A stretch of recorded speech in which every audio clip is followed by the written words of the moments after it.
Good morning, students. This is the video of chapter 14 Electric Current and its Effects of Science of class 7th. Name of the chapter is Electric Current and its Effects. Means जब current move करता है अपनी जो wires हैं आपकी उनमें से पास करता है तो उसके साथ वो कुछ इफ़ेक्ट्स भी प्रोड्यूस करता है, जैसे कि हीटिंग इफ़ेक्ट हो गया, मैग्नेटिक इफ़ेक्ट हो गया, वो हम इस चैप्टर में स्टडी करेंगे। और भी इफ़ेक्ट्स हैं वो करंट प्रोड्यूस करते हैं, जैसे कि केमिकल इफ़ेक्ट है जिसको आप 8th क्लास में स्टडी करोगे। इस चैप्टर में हम सिर्फ हीटिंग इफ़ेक्ट और मैग्नेटिक इफ़ेक्ट के बारे में स्टडी करेंगे। You might have tried the game How Steady Is Your Hand suggested in chapter 12 of class 6. If not, you may try it now. Paheli and Bujo had also set up the game by connecting the electric circuit as suggested in class 6. They had lots of fun trying it out with their families and friends. They enjoyed it so much that decided to suggest it to a cousin of theirs too, who stayed in the different towns. So Paheli made a neat and drawing showing how the various electric components were be connected in figure 14.1. तो आपने 6th class में chapter 12 में ये game study की होगी। कितना आपका जो हैंड है वो स्टेडी रहता है, हिलता नहीं है, एक जगह पे खड़ा रहता है। अगर नहीं किया तो भूजो और पहेली ने अभी एक नया ये सेटअप किया है, तो वो ये गेम अपनी फैमिलीज़ के साथ ट्राई कर रहे हैं और अपने कज़न्स के साथ।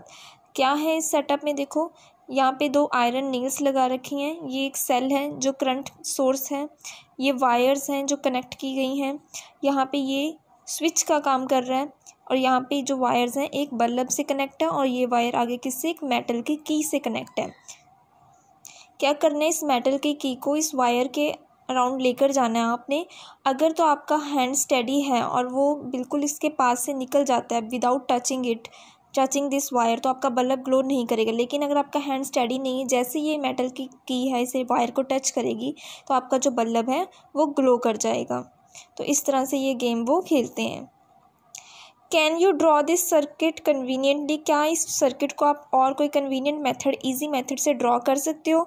It made Boojho wonder if there was an easier way to represent this electric components. कहते हैं कि क्या भूजो इस एक्साइट होता है कि क्या इससे भी कोई ईजी वे है इन कंपोनेंट्स को ड्रॉ करने का। तो देखते हैं कैसे। सबसे पहले हमें कुछ सिम्बल्स दिए हुए हैं इलेक्ट्रिक कंपोनेंट्स के, वो हम स्टडी करेंगे। Some common electric components can be represented by symbol in table 14.1. ये टेबल दे रखा है आपको 14.1, इसमें कुछ सिम्बल्स बता रखे हैं। जो डायग्राम्स हम ड्रॉ करेंगे, सर्किट डायग्राम बोलते हैं उसको, मीन्स सिम्बल्स यूज़ करके ड्रॉ करेंगे। डिफरेंट बुक्स में डिफरेंट सिम्बल्स हो सकते हैं, बट लेकिन जो इस बुक में सिम्बल यूज़ किए गए हैं वही हम यूज़ करेंगे अपनी डायग्राम्स ड्रॉ करने के लिए। सिम्बल्स को ध्यान से देखो, जैसे कि इलेक्ट्रिक सेल के लिए सिंबल है ये, एक लॉन्गर वायर है और एक शॉर्टर और थिक वायर है। ये जो लॉन्गर वायर, आपने देखा होगा कि आपके जो सेल होते हैं उनके ऊपर एक साइड पे पॉजिटिव और नेगेटिव लिखा होता है, तो ये जो लॉन्गर वाली वायर होती है ये पॉजिटिव को रिप्रेजेंट करती है, और ये जो शॉर्टर और थिकर वायर है ये नेगेटिव को रिप्रेजेंट करती है। इलेक्ट्रिक बल्ब को अगर आपने डायग्राम में ड्रॉ करना है तो उसके लिए ये सिंबल दिया गया है। Switch in on position means on में है, तो इस तरह से एक स्ट्रेट लाइन, ये क्लोज का बटन दिखा रही है, मीन्स ऑन पोजीशन में स्विच है आपका। अगर ऑफ में है तो उसके लिए ये वाला सिंबल यूज़ करेंगे। बैटरी के लिए हम ये सिंबल यूज़ करेंगे, और वायर जो कनेक्टिंग वायर्स हैं जो आपके डिफरेंट कंपोनेंट्स को कनेक्ट करते हैं उनके लिए एक स्ट्रेट लाइन का सिंबल हम यूज़ करेंगे। यहाँ पे आपको बैटरी का सिंबल दिखाया गया है। आपको पता है बैटरी होती क्या है, देखो ध्यान से सिंबल को देखो, इसका सिंबल रिप्रेजेंट कर रहा है सिमिलर थोड़ा थोड़ा सेल के जैसा। कोई बहुत सारी एक्टिविटीज़ होती हैं जिनमें हमें एक से ज़्यादा सेल्स की ज़रूरत पड़ती है, मीन्स जहाँ पे करंट की सोर्स ज़्यादा चाहिए, एनर्जी ज़्यादा चाहिए, तो वहाँ पे हम एक से ज़्यादा सेल्स यूज़ करते हैं। जब हम एक से ज़्यादा सेल्स को कनेक्ट करते हैं तो वो क्या बन जाती है, बैटरी बन जाती है। इसीलिए यहाँ पे क्या बहुत सारे, ये डैश डैश का मतलब है यहाँ पे और भी सेल्स हैं जो कि कनेक्ट हैं आपस में, और वो क्या बन जाती है, फिर वो बैटरी बन जाती है। तो ये सिंबल्स दे रखे हैं जिन्हें हम यूज़ करके इलेक्ट्रिक सर्किट को ईजिली ड्रॉ कर सकते हैं अपनी नोटबुक पर। Many devices such as torches, transistor, toys, TV remote controls use batteries. ये बहुत सारे डिवाइसेस हैं, जैसे कि आपके टॉर्च होगी, ट्रांजिस्टर, टॉयज हो गए, टीवी रिमोट कंट्रोल्स हो गए, ये सब में क्या हम बैटरी यूज़ करते हैं, मीन्स एक से ज़्यादा सेल यूज़ किए जाते हैं। However, in some of these devices, the electric cells are not always placed one after the other as shown in figure 14.2. देखो इस तरह से जनरली जब सेल से बैटरी बनानी है तो वो इस तरह से सेल्स कनेक्ट किए जाते हैं। ये एक सेल रख दिया, ये सेकंड सेल है, एक सेल का पॉजिटिव दूसरे सेल के नेगेटिव से कनेक्ट किया जाता है, इस तरह से लाइन लगा के रख दिए जाते हैं। लेकिन बहुत सारे कई इक्विपमेंट्स ऐसे हैं जहाँ पे इस तरह से लाइन बनाकर नहीं रखे जाते, बट साइड बाय साइड जैसे ये फिगर में दिखा रखा है, यहाँ पे 14.3 इस तरह से कनेक्ट किए जाते हैं, मीन्स इस तरह से साइड बाय साइड रखे जाते हैं सेल्स को। Sometimes the cells are placed side by side, then how are the terminals of the cell connected? फिर उनके जो टर्मिनल्स हैं, जैसे पॉजिटिव को नेगेटिव से कनेक्ट करना है तो वो किस तरह से कनेक्ट किए जाते हैं। Look carefully inside the battery compartment of any device. There is usually a thick wire or a metal strip connecting the positive terminal of one cell to the negative terminal of the next cell. तो आप जब देखोगे ध्यान से, जो battery का बना होता है बॉक्स, उसमें एक वायर होती है मेटल स्ट्रिप के साथ कनेक्टेड, जो एक सेल के पॉजिटिव टर्मिनल को दूसरे सेल के नेगेटिव टर्मिनल से कनेक्ट करती है, जैसे फिगर 14.3 में दिखाया गया है। देखो यहाँ पे ये सेल है, यहाँ पे ये मेटल स्ट्रिप लगी हुई है, यहाँ पे क्या है, ये वायर कनेक्ट है, और ये पॉजिटिव कहाँ पे कनेक्ट हो रहा है, दूसरे सेल्स के नेगेटिव से कनेक्ट हो रहा है। इस तरह से साइड बाय साइड रख के इस तरह से वायर से कनेक्ट किया जाता है। In order to help you to place the cells correctly in the battery compartment, positive and negative symbols are usually printed there.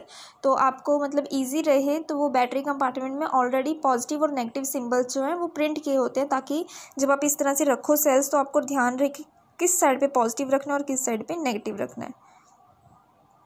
तो हम कैसे कनेक्ट करते हैं सेल्स को बैटरी बनाने के लिए, हमारी जो एक्टिविटीज़ हमने परफॉर्म करनी होती हैं, कोई एक्सपेरिमेंट, तो आप एक सेल होल्डर बना सकते हो, जैसे कि फिगर 14.4 में दिखाई दिया है। Using a wooden block, 2 iron strips and rubber band. एक वुडन ब्लॉक लेना है, 2 आयरन की स्ट्रिप्स लेनी है और एक रबर बैंड। सीधा फिगर 14.4 देखो, इस तरह से ये ले लिया हमने, एक वुडन स्ट्रिप, 2 सेल्स ले लिए, यहाँ पे मेटल की स्ट्रिप्स ले रही हैं और एक रबर बैंड ले लिया जो इसको टाइटली होल्ड कर सके। रबर बैंड का क्या काम है, hold the metal strips tightly. ये वाली जो मेटल स्ट्रिप्स हैं टाइटली, और यहाँ पे मेटल स्ट्रिप्स के साथ हमने क्या कनेक्ट कर दी हैं, वायर्स कनेक्ट कर दी हैं। You could also buy cell holders from the market for making batteries of 2 और मोर इलेक्ट्रिक सेल्स। तो इस तरह से सेल होल्डर्स जो हैं बने बने मार्केट में भी अवेलेबल हैं, तो आप वहाँ से भी ले सकते हो बैटरी बनाने के लिए। मीन्स इसमें सेल्स डाल दिए जाते हैं और ये किसका काम करने लग जाता है, फिर बैटरी का। Place the cells in them properly such that positive terminal of one cell is connected to the negative terminal of the next cell. बस आपने ध्यान रखना है कि सेल्स की पोजीशन सही हो और वो एक जो सेल है उसका पॉजिटिव टर्मिनल नेक्स्ट सेल के नेगेटिव टर्मिनल से कनेक्टेड हो। Connect a piece of wire each to 2 metal clips on the cell holder as shown in figure 14.5। जैसे यहाँ पे ये वायर दिखाई दे रही है मेटल स्ट्रिप की, मेटल स्ट्रिप से कनेक्टेड है, तो इस तरह से आपने वो वायर कनेक्ट कर देने। फिर जो भी आपने इक्विपमेंट आगे लगाना है वो लगा सकते हो, कोई भी इलेक्ट्रिक कंपोनेंट है, इस वायर से कनेक्ट करके।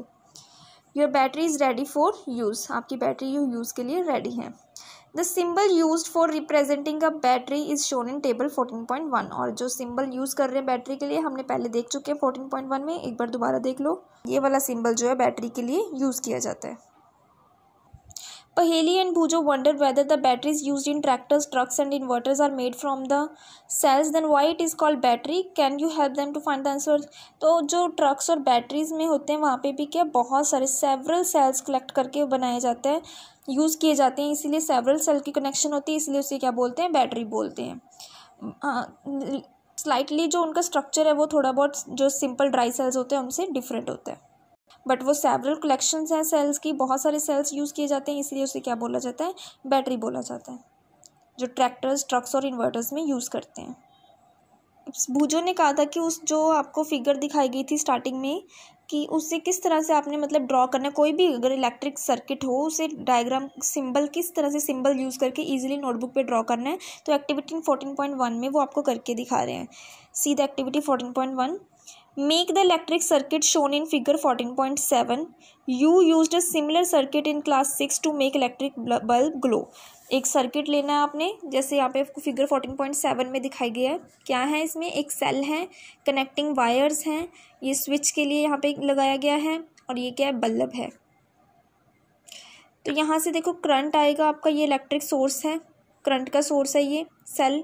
यहाँ पे देखो आप स्विच आपका ऑन पोजीशन पे, ये क्लोज है, मींस ऑन पोजीशन पे, मींस आपका सर्किट कंप्लीट हो गया। सर्किट कंप्लीट हो गया तो यहाँ से करंट जो है किसके पास पहुँच जाएगा, बल्ब के पास पहुँच जाएगा, और बल्ब क्या ग्लो कर जाएगा। तो इस तरह का इलेक्ट्रिक सर्किट आपने बनाना है, फिर उसे देखकर वहाँ से क्या सर्किट डायग्राम ड्रॉ करनी है अपनी नोटबुक में सिम्बल्स को यूज़ करके।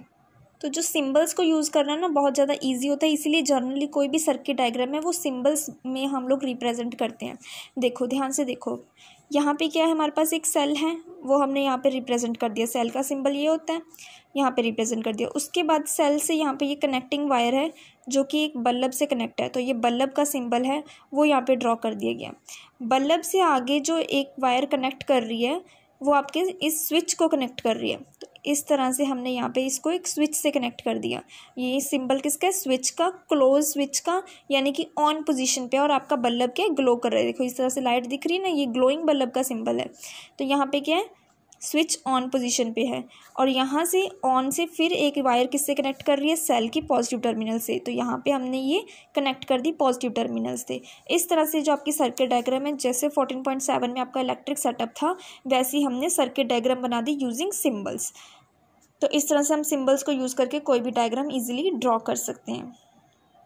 सिमिलरली एक सेम डायग्राम आइडेंटिकल इससे दी हुई है 14.9 में, बट क्या डिफरेंस है इसमें और इसमें, यहाँ पे जो आपका स्विच है वो ऑफ पोजीशन पे खुला हुआ है, जो आपका सर्किट है वो क्लोज नहीं है, ओपन है। मींस यहाँ से अगर सोर्स जा रहा है करंट का, तो यहाँ पे ही करंट रुक जा रहा है, बिकॉज आगे क्लोज नहीं है, बंद नहीं है, उसे रास्ता नहीं आगे जाने के लिए। तो हमारा जो बल्ब क्या है वो ग्लो नहीं कर रहा है। एक तो स्विच ऑफ पोजीशन पे है, दूसरा जो हमारा बल्ब क्या है ग्लोइंग नहीं है, उसका सिंबल कौन सा है, ग्लो वाला नहीं बनाया गया है।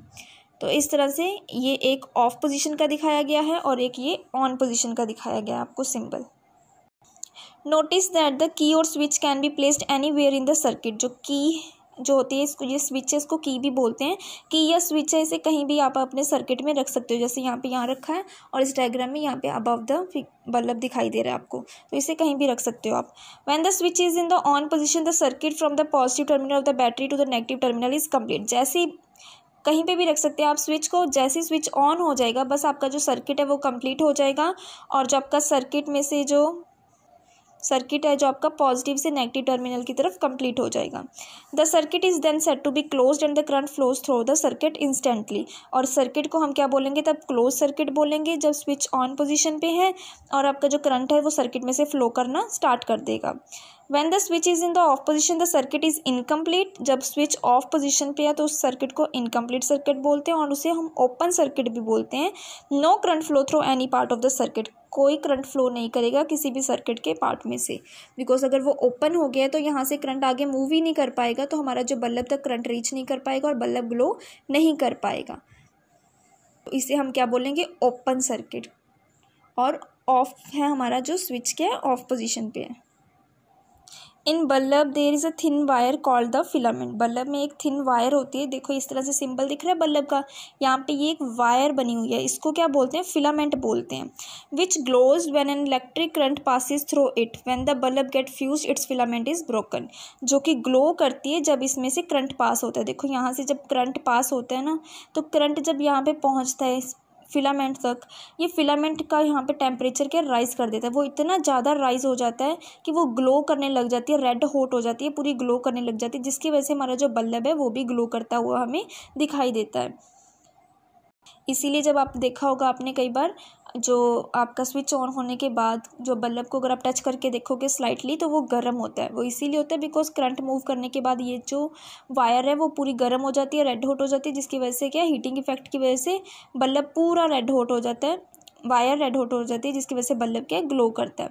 लेकिन हम कहते हैं कि हमारा बल्ब फ्यूज़ हो गया, तो उसका मतलब क्या होता है, ये जो वायर है ये फिलामेंट ब्रोक हो जाती है, टूट जाती है, जिसकी वजह से हमारा जो बल्ब है वो फ्यूज़ हो जाता है। क्वेश्चन दिया हुआ है यहाँ पे, एक सावधानी दी गई है, never touch a lighted electric bulb connected to the mains. कभी भी जो लाइटेड इलेक्ट्रिक बल्ब होता है, जब मेन से कनेक्ट है, आपके घर की मेन स्विच जो मेन सप्लाई आ रही है उससे कनेक्ट है, तो कभी भी उसे टच नहीं करना चाहिए। It may be very hot and your hand may be gate burn badly. तो मैंने बताया आपको वो बहुत गर्म होता है, तो आपका जो हाथ है वो बुरी तरह से जल सकता है। Do not experiment with the electric supply from the mains और जनरेटर और एन इन्वर्टर। जब भी आपने कोई एक्सपेरिमेंट परफॉर्म करके देखना कोई भी एक्टिविटी करके देखनी है, कभी भी उसे मेन सप्लाई के साथ या जनरेटर या इन्वर्टर से नहीं करना चाहिए, क्योंकि वहाँ पे पावर बहुत ज़्यादा हाई होती है और आपको करंट लगने के चांसेस हो सकते हैं। You may get an electric shock which may be dangerous, जो बहुत ज़्यादा डेंजरस हो सकता है। Use only electric sales for all the activities suggested here, जितनी भी यहाँ पे हमने एक्टिविटीज़ पढ़ी हैं उनके लिए हमेशा ये सेल्स यूज़ करने चाहिए। जो भी आपने एक्टिविटीज़ परफॉर्म करके देखनी है, कोई भी एक्सपेरिमेंट करंट के रिलेटेड परफॉर्म करके देखना है, तो ऑलवेज यूज़ द बैटरी और the cells, never use the main supply because it may be dangerous. If the filament of the bulb is broken, would the circuit be complete? Would the bulb still glow? अगर filament bulb का टूट गया तो क्या आपका circuit complete है या bulb आपका ग्लो करेगा? जब यहाँ से ये फिलामेंट ही हमारा ब्रोक हो गया है, ब्रोक होने के बाद तो यहाँ पे ये रेड हॉट नहीं होगा, तो हमारा जो बल्ब क्या वो ग्लो नहीं करेगा। हो सकता है कि आपका सर्किट बिल्कुल ठीक लगा हो, लेकिन अगर आपका फिलामेंट ही ब्रोक कर गया है तो वहाँ पर हमारा ये बल्ब ग्लो नहीं करेगा। You might have noticed that the glowing electric bulb warm because do you know why? आपने नोटिस किया, अभी हमने बात की है कि जो इलेक्ट्रिक बल्ब है, जो ग्लोइंग इलेक्ट्रिक बल्ब है, वो वार्म गर्म हो जाता है चलने के बाद जब आपकी लाइट ऑन होती है, स्विच ऑन होता है आपका बल्ब, तो वो गर्म हो जाता है ऑन होने के बाद। तो ऐसा क्यों होता है? तो मैंने आपको स्टार्टिंग में बताया कि हमारे जो इलेक्ट्रिक करंट है उसके इफ़ेक्ट्स हैं कुछ, जब वो फ्लो करता है वायर्स में से तो अपने साथ कुछ इफेक्ट प्रोड्यूस करता है, जैसे कि हीटिंग इफेक्ट और मैग्नेटिक इफेक्ट। तो नेक्स्ट टॉपिक आपका यही है कि heating effect of electric current. तो remaining chapter I will explain in the next video.